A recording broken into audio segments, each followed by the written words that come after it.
14 December শহীদ বুদ্ধিজীবী দিবস। ১৯৭১ সালের এই দিনে দখলদার পাকিস্তানি হানাদার বাহিনী ও তাদের দোসর রাজাকার আল বদর আল শামস বাংলার শ্রেষ্ঠ সন্তান বুদ্ধিজীবীদের হত্যা করে।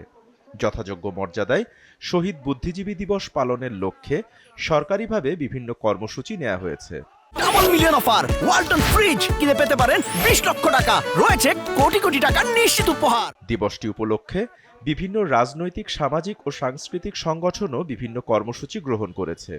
সকাল থেকে জেলায় জেলায় দিবসটি পালিত হচ্ছে।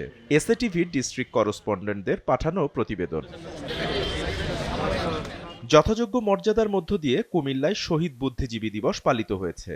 এ উপলক্ষে শনিবার সকালে উপজেলা প্রশাসনের আয়োজনে কবি নজরুল মিলনায়তনে একটি আলোচনা সভা ও বিশেষ মোনাজাত ও প্রার্থনা অনুষ্ঠিত হয়।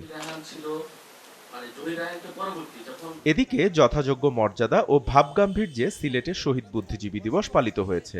শনিবার সকাল থেকে বিকাল পর্যন্ত মহানগরের চৌহাট্টায় শহীদ বুদ্ধিজীবী স্মৃতিসৌধে ফুলেল বিনম্র শ্রদ্ধা, ভালোবাসায় জাতির শ্রেষ্ঠ সন্তানদের স্মরণ করেন সিলেটের সর্বস্তরের মানুষ। কুষ্টিয়ায় যথাযোগ্য মর্যাদায় শহীদ বুদ্ধিজীবী দিবস পালিত হয়েছে। শনিবার দিবসটি উপলক্ষে সকাল 10টায় কুষ্টিয়া জেলা স্কুল মিলনায়তনে আলোচনা সভা অনুষ্ঠিত হয়। বরিশালে বিনম্র শ্রদ্ধায় পালিত হয়েছে শহীদ বুদ্ধিজীবী দিবস। এ উপলক্ষে সকাল 9টা থেকে রাজনৈতিক, সামাজিক সংগঠন এবং প্রশাসনের পক্ষ থেকে নগরীর 30 গোডাউন বৌদ্ধভূমিতে এবং জেলা প্রশাসক কার্যালয়ের সামনের শহীদ স্মৃতিফলকে শ্রদ্ধাঞ্জলি নিবেদন করা হয়। মুন্সিগঞ্জে শহীদ বুদ্ধিজীবী দিবসে ফুলের শ্রদ্ধা নিবেদন করা হয়েছে।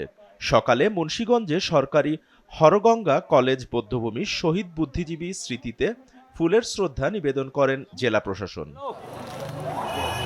এদিকে মৌলভীবাজারে জেলা প্রশাসনের উদ্যোগে শহীদ বুদ্ধিজীবী দিবস পালিত হয়েছে।